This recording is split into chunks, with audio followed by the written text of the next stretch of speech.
फुला रे फुला इतका कसा रे तू छान, फुलण्यातून देतोस या सृष्टीला चैतन्य दान.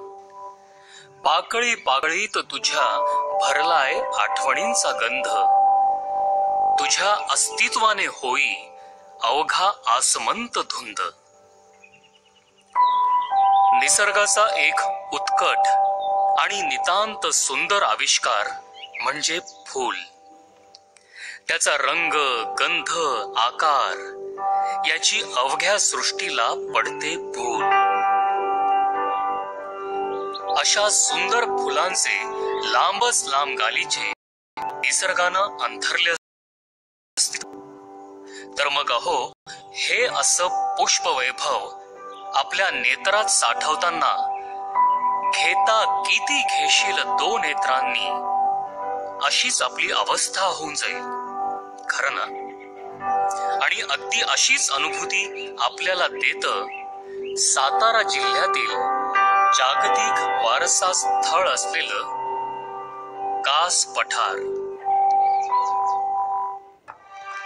इतिहासाच्या पाऊलखुणा उमटलेल्या सातारा जिल्ह्यात अनेक प्रेक्षणीय स्थळं आहेत. त्यापैकी अलीकडच्या काळात नावारूपाला आलेलं हे कास पठार साताऱ्यापासून 30 किलोमीटर अंतरावर वसलेलं आहे. पश्चिम घाटातील सुमारे 1972 हेक्टर राखीव वनक्षेत्रावर पसरलेल्या या पुष्प पठारावर असंख्य दुर्मिळ आणि प्रदेशनिष्ठ वनस्पतीचं जणू भांडारच आहे.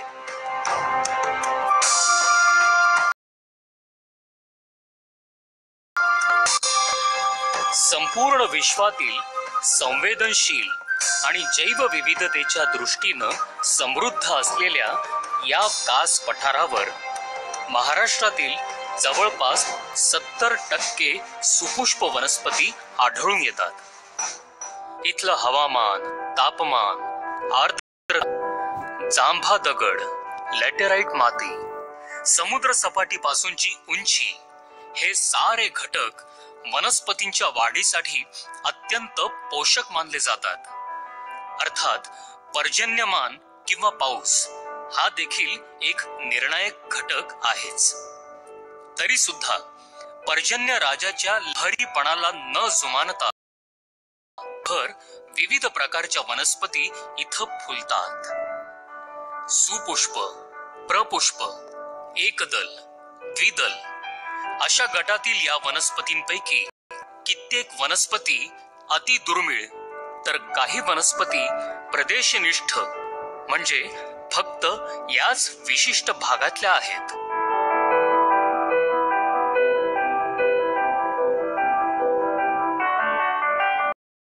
आता आपण जी वनस्पती बघणार आहे हा ड्रॉसेरा, याला गवती दवबिंदू असं म्हणतो आपण. या ड्रॉसेरा म्हणजे एक प्रकारचं तुम्हाला ह्याचं महत्व सांगतोय की आता मी गवत दाखवतोय. एक गवताची कांडी आहे. ही गवताची कांडीला जे कीटक तुकडे करून टाकतात, त्या तुकडे करू नये, निसर्गाचा ऱ्हास होऊ नये या दृष्टिकोनातून हा जो ड्रॉसेरा आपण बघतोय, ह्या ड्रॉसेरा कीटक भक्ष्य करतो. कार्निवोरस प्लॅटी ह्या ड्रॉसेरा भक्ष्य केल्यानंतर तुमचं निसर्गाचं फुल येते. या फुलाला वर वास असतो आणि नंतर हा या फुलापर्यंत आकर्षित होतो. खरोखरच हा ड्रॉसेरा किंवा तरच त्या पकडते. या जवळच आपल्याला 10-12 प्लॅट एवढ्याच गौरी गणपती आणि तुमचा नवरात्र उत्सव एवढ्या दरम्यान ही वनस्पती दिसते. आता दुसरा एक आहे ड्रॉसेरा बार्मानी. तो वाटेच्या कडेने असतो.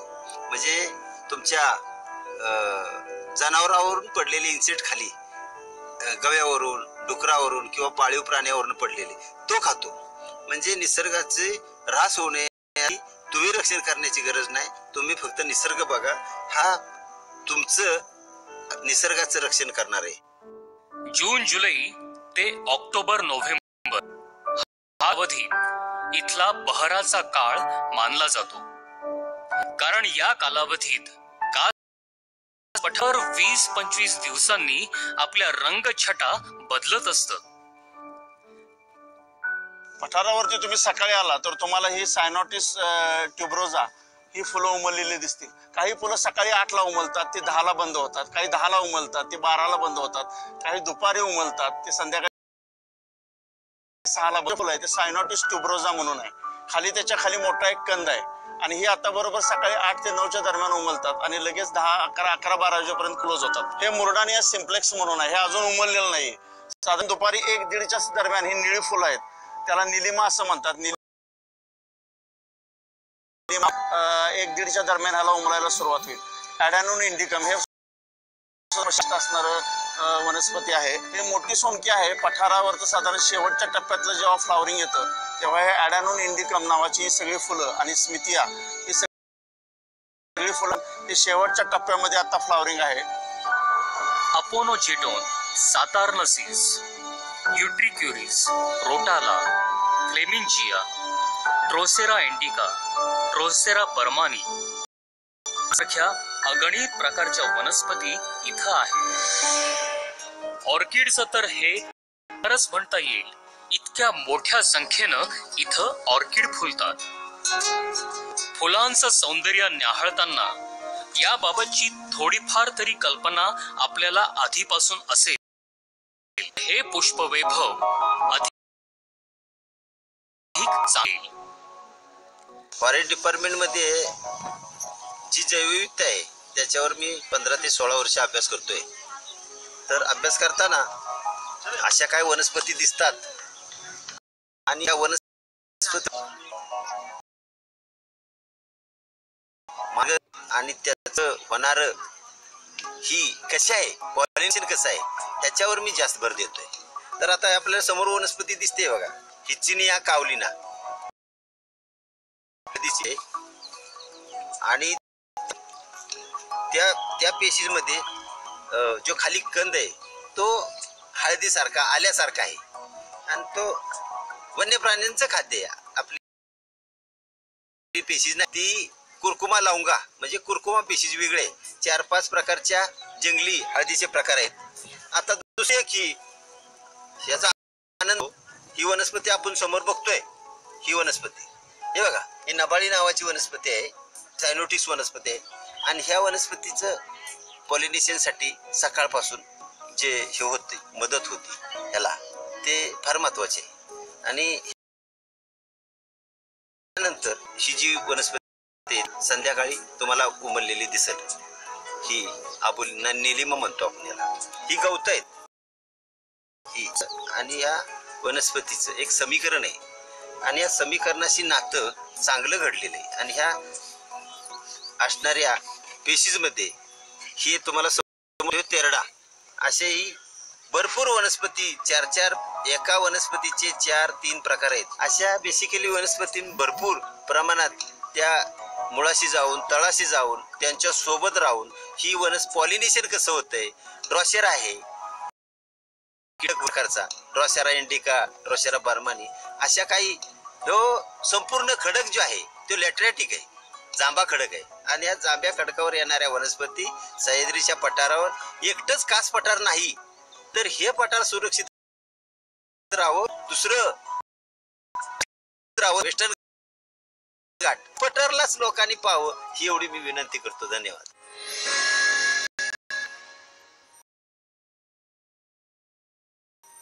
नमस्कार, बड़ा है। नमस्कार सरपंच जी, सब ठीक है? तो देवी और सज्जनों, भाइयों और बहनों, ये सरपंच जी हैं और ये टाइगर जी हैं। एक समय की बात है कि जब सरपंच जी रहते थे टाइगर के घर में और टाइगर जी रहते थे सरपंच जी के घर में। कहने का मतलब ये हुआ कि ये सब गांववासी जो हैं, इनका घर जो था वो तड़ोबा टाइगर रिजर्व के अंदर था। तो जंगली जानवर इनकी फसल, तो सरकार ने क्या किया कि इन गांववासियों का घर टाइगर जी के घर के बाहर यानी जंगल से दूर बनवा दिया। जमीन भी देती तो पैसों की मदद भी। अब जितने गांववासी हैं वो अपने घर में रहते हैं और टाइगर जी अपने घर में रहते हैं। देखिए ना कितने खुश हैं लोग भी और बाघ भी। अब भी आई ना इन लोगों के साथ खुशी मनाने। चिकी नजर ना लगे। वो किसी की नजर नहीं लगेगी। बुरी नजर से बचाने के लिए इतना कुछ। सबसे पहले सिर्फ बीमारियों की नजर से तो बचाइए। ये बच्चे को कई जानलेवा बीमारियों से जिंदगी भर बचाएगा। 2 साल तक के बच्चों का संपूर्ण टीकाकरण जरूर कराएं। मिशन इंद्रधनुष। जिंदगी इंद्रधनुष बनाए।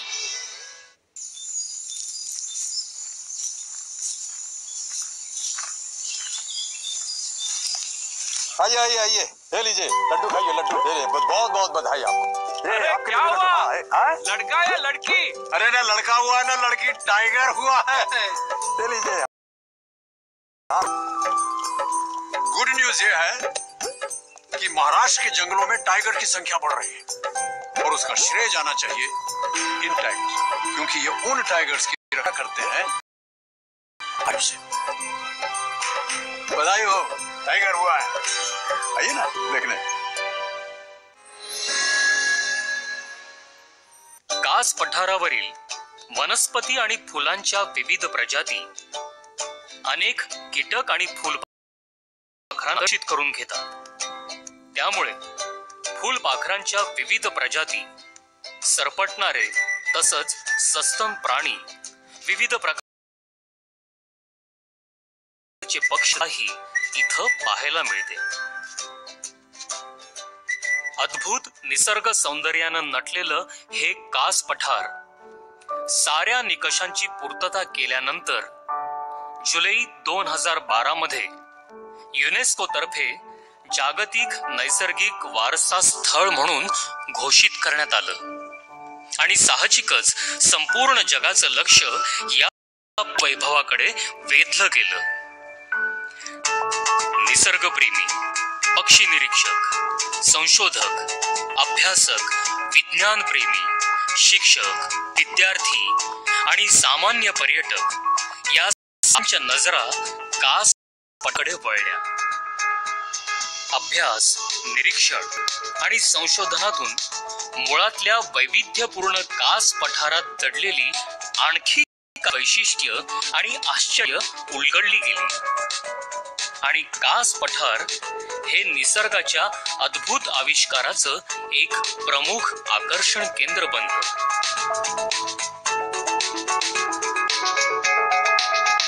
पर्यटकांचा ओघ सुरू झाला।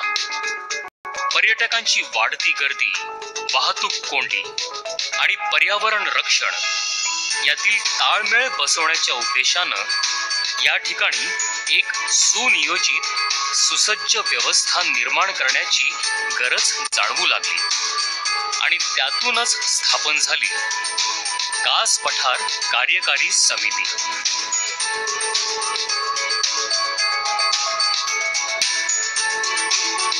कास पठार हे एक जागतिक दर्जाचं नैसर्गिक वारसा स्थळ म्हणून त्याला युनेस्कोनं सन 2012 मध्ये परवानगी दिली। पर्यटनाचा ओघ सुरू झालेला आहे। पूर्ण मार्गदर्शन असतं आणि हे करत असताना वन विभागाने सन 2017च्या हंगामापासून एक थोडासा आमूलाग्र बदल या पर्यटन हंगामामध्ये केलेला आहे। प्रामुख्याने